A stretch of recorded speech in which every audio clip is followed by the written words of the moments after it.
Hello everybody, today I'm going to be reading you a poem that's almost 200 years old. It's called "Twas the Night Before Christmas, a Visit from St. Nicholas." And it was written by Clement Moore in 1823. The version I'm going to be reading you has pictures by Jessie Wilcox Smith. You may see some of them as I read.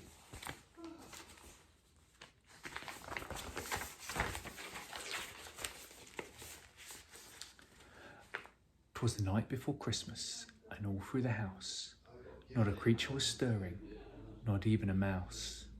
The stockings were hung by the chimney with care, in hopes that St. Nicholas would soon be there. The children were all nestled snug in their beds, while visions of sugar plums danced in their heads. And Mama in her neckerchief and me in my cap had just settled down for a long winter's nap. When out on the lawn there arose such a clatter, I sprang from the bed to see what was the matter. Away to the window I flew like a flash, tore open the shutters and threw up the sash. The moon of the breast, the new fallen snow, gave the lustre of midday to objects below, when what to my wondering eye should appear but a miniature sleigh and 8 tiny reindeer.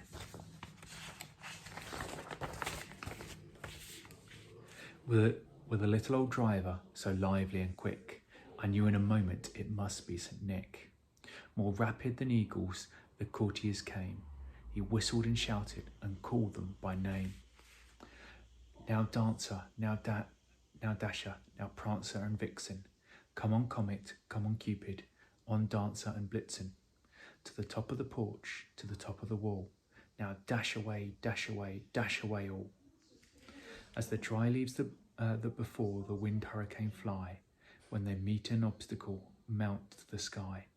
So up to the housetop the courtiers did that they flew, the sleigh full of toys and St. Nicholas too. Then with a twinkling I heard on top of the roof the prancing and pouring of each little hoof. As I drew up my hand and turning around, down the chimney St. Nicholas came with a bound.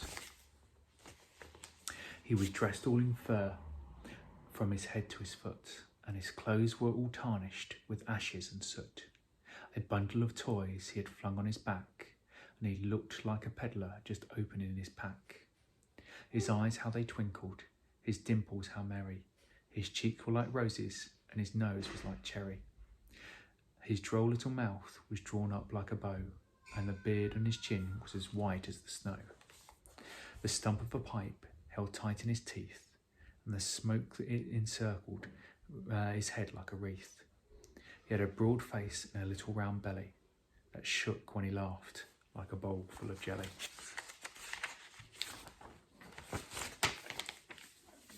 He was chubby and plump, a right old jolly elf, and I laughed when I saw him in spite of myself. And a wink of his eye and a twist of his head, soon he gave me a no so that I had nothing to dread. He spoke not a word, but went straight to his work, and filled all the stockings, then turned with a jerk, and laying his finger aside of his nose, he giving a nod, up the chimney he rose. He sprang to his sleigh, to his team gave whistle, and away they all flew like the down of a thistle. But I heard him exclaim, ere as he drove out of sight, "Happy Christmas to all, and to all a good night." It's a fantastic poem, and it's almost 200 years old, but there's lots of stuff in there that you hear in modern stuff, like his bowl, like a bowl full of jelly. I think it's fantastic, and I hope you enjoyed it. Happy Christmas.